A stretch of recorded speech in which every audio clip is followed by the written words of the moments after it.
भारत के प्राचीन इतिहास में अनेक ऐसे राज्य थे जिनका नाम समय के साथ लुप्त हो गया, किंतु कुछ राज्यों की कथाएं आज भी हवा में फुसफुसाती हैं। उन्हीं में से एक था चंद्रकोट राज्य। यह राज्य जितना समृद्ध था उतना ही रहस्यमय भी।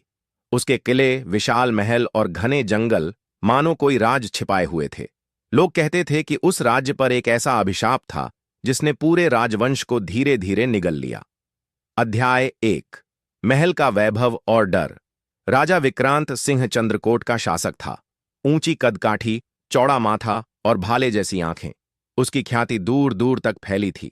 राजमहल सोने चांदी की सजावट से चमकता था। रात को दीपकों की रोशनी ऐसे लगती मानो धरती पर तारे उतर आए हों। परंतु इस महल में एक ऐसा भाग था जहां कभी कोई सेवक जाने की हिम्मत नहीं करता। वह था उत्तर दिशा का अंधकारमय प्रकोष्ठ। कहा जाता था कि उस प्रकोष्ठ से रात के समय करुण चीत्कार, पायल की खनक और जंजीरों की आवाज सुनाई देती थी।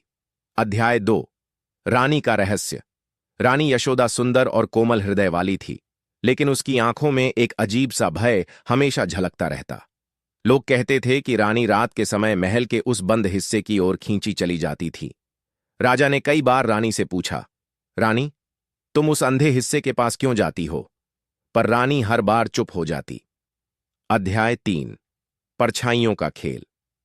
एक रात राजकुमार अद्वैत अपने कक्ष से बाहर निकला। उसने देखा कि रानी महल के अंधेरे गलियारे की ओर जा रही है। जिज्ञासावश वह पीछे पीछे चला।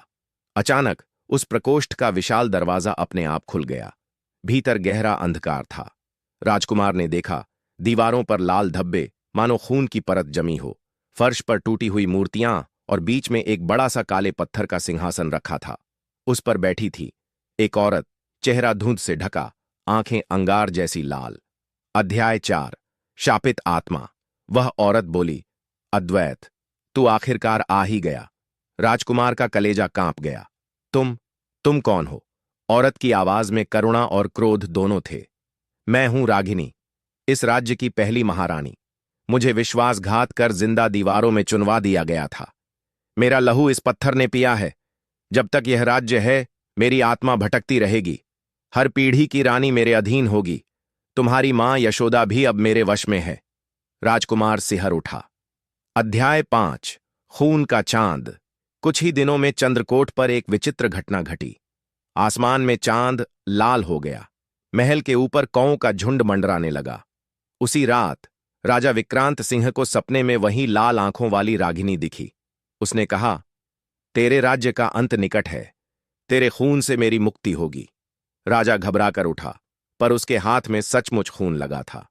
अध्याय 6। सैनिकों को महल का टूटना धीरे धीरे महल की गहराइयों में ले जाने लगी। राज्य दर्पण में चेहरों की जगह कंकाल दिखाई देते। बाजार सुनसान हो गए। दीपक अपने आप बुझ जाते। अध्याय 7। रानियां रात में नींद में चलते हुए एक दिन महल में एक वृद्ध साधु आया। उसकी आंखें अग्नि जैसी चमक रही थीं। उसने राजा से कहा, महाराज, यह महल शापित है। जिस दिन यह बना उसी दिन एक निर्दोष का खून इसकी नींव में मिला। वही आत्मा यहां भटक रही है। अगर तुरंत पीपल की जड़ के नीचे अग्नि यज्ञ न किया गया तो यह राज्य खंडहर में बदल जाएगा। राजा ने उसकी बात अनसुनी कर दी। अध्याय 8। रक्त की वर्षा। कुछ ही दिनों बाद आकाश काला हो गया। बादल गरजने लगे, लेकिन वर्षा पानी की नहीं, खून की हुई। पूरा चंद्रकोट खून से लाल हो गया। लोग चिल्लाने लगे, शाप, शाप। महल की दीवारें खुद ब खुद दरकने लगीं। अध्याय 9। रानी का अंत। रानी यशोदा अचानक गायब हो गई। खोजने पर पता चला कि वह उत्तर प्रकोष्ठ में है। राजा और राजकुमार वहां पहुंचे। उन्होंने देखा कि रानी का शरीर आधा इंसान और आधा छाया बन चुका है। उसकी आंखें रागिनी जैसी लाल हो गई थीं। रानी ने कहा, मुझे बचा लो, नहीं तो मैं भी उसी की हो जाऊंगी। लेकिन अचानक उसकी देह राख में बदल गई। अध्याय 10। आखिरी युद्ध। राजा विक्रांत ने तलवार उठाई और उस काले सिंहासन की ओर बढ़ा। वहां वही आत्मा बैठी थी। रागिनी चीखी, तेरे लहू से ही मेरा बदला पूरा होगा। राजा ने गरज कर तलवार चलाई। तलवार हवा में ही टूट गई। आत्मा ने अपने हाथ से राजा को जकड़ लिया। उसके शरीर से खून बहकर काले पत्थर पर गिरा। महल हिलने लगा, छत गिरने लगी। राजकुमार अद्वैत किसी तरह बाहर भागा।